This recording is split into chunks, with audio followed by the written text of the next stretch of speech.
¿Qué tal, analíticos? Bienvenidos a Análisis Robotic, el canal donde analizamos a los robots hasta sus componentes más pequeños.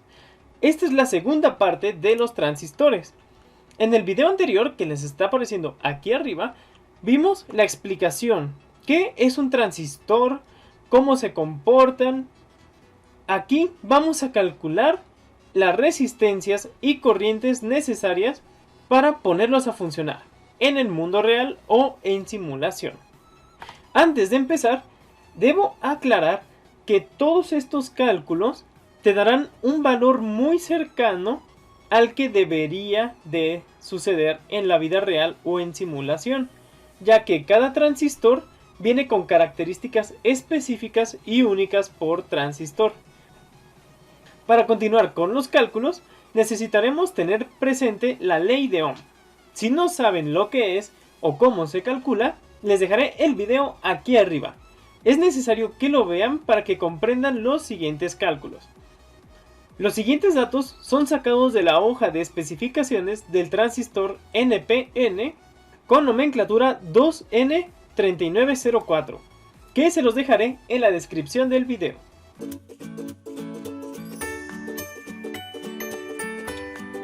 Unas pequeñas definiciones. El HFE o la beta es la ganancia que tiene de corriente un transistor. Eso quiere decir que por cada amper que se ha ingresado por la base, vamos a obtener cierta ganancia. Vamos a obtener más corriente de la que metemos. Y esta ganancia es diferente en cada transistor.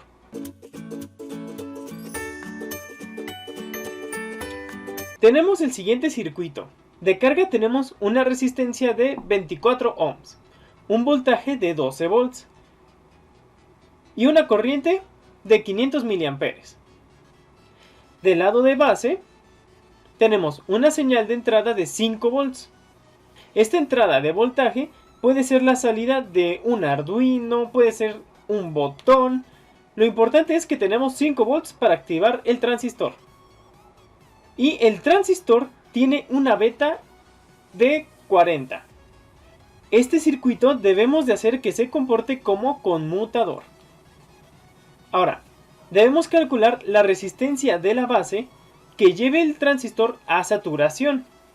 Decir que se lleve a saturación es lo que vimos en el video pasado, que se rellenen todos los huecos y permita el paso del 100% de la corriente. Y conmute la corriente de colector. La fórmula de corriente de colector indica que corriente de colector es igual a corriente de base por beta. Si despejamos, la corriente beta es igual a corriente colector entre la ganancia. Corriente de base es igual a 0.5 amperes entre 40, dando un total de 0.0125 amperes. Ahora, falta el voltaje para poder calcular la resistencia de la base. Si recuerdan, en un circuito serie la corriente es la misma, mientras que el voltaje varía entre los elementos del circuito.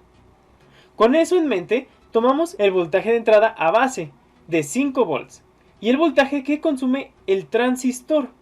Normalmente es de 0.7 volts, que es igual a 5 volts menos 0.7 volts del transistor, dando un voltaje total de 4.3 volts que consume la resistencia. Ahora basta con usar la ley de Ohm para conocer la resistencia de base. 4.3 volts entre 0.0125 amperes da una resistencia total de 344 ohms. Con ese valor de resistencia tenemos la certeza de que si colocamos 5 volts o más en la resistencia base, llevará al transistor a saturación, provocando el total paso de corriente de colector a base y activando la carga.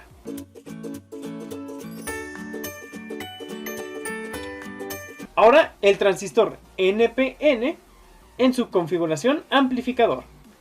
El circuito anteriormente calculado nos puede servir también para demostrar la amplificación de señal. Ahora debemos enfocarnos del lado de la base. Tenemos la resistencia de 344 ohms.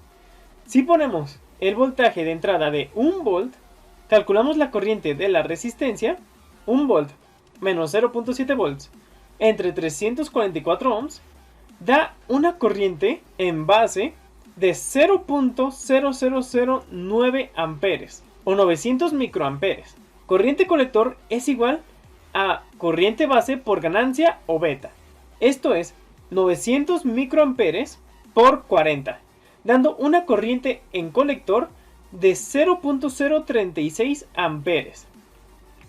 Esto indica que si ponemos 1 volt en la base, vamos a obtener 36 miliamperes en la carga o como salida.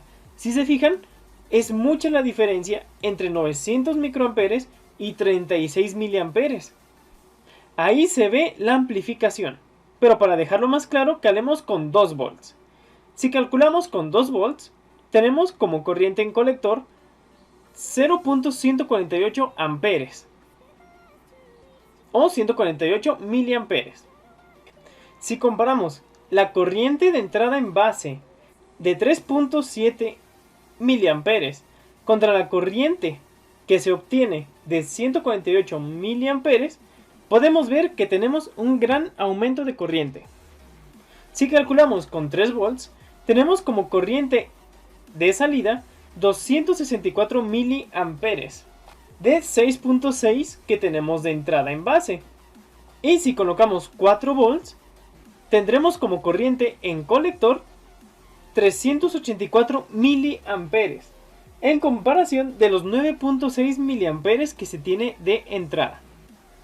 Ahora, si llegamos a los 5 volts, vamos a llegar a nosotros al punto de saturación del transistor, donde va a pasar toda la corriente de colector a emisor. ¿Pero por qué? Bueno, es el circuito que calculamos anteriormente. Y si recuerdan, lo calculamos para que con 5 volts se saturara y se comportara como un conmutador. Entonces, va a empezar a incrementar gradualmente desde 0 volts hasta 5 volts, pero al llegar a los 5 volts se va a saturar el transistor y dejará pasar toda la corriente. Y si empezamos a rebasar de los 5 volts, no vamos a ver un aumento de corriente de colector a emisor, porque el transistor ya se encuentra en saturación. A lo mucho se van a ver uno que otro microamper o incluso miliamper que aumenta, pero no es realmente significante. Espero les haya gustado el video, pushurren el botón de like y suscríbanse para seguir viendo más contenido. Y si les quedaron dudas, siempre está la caja de comentarios, con gusto contestaré. Hasta la próxima.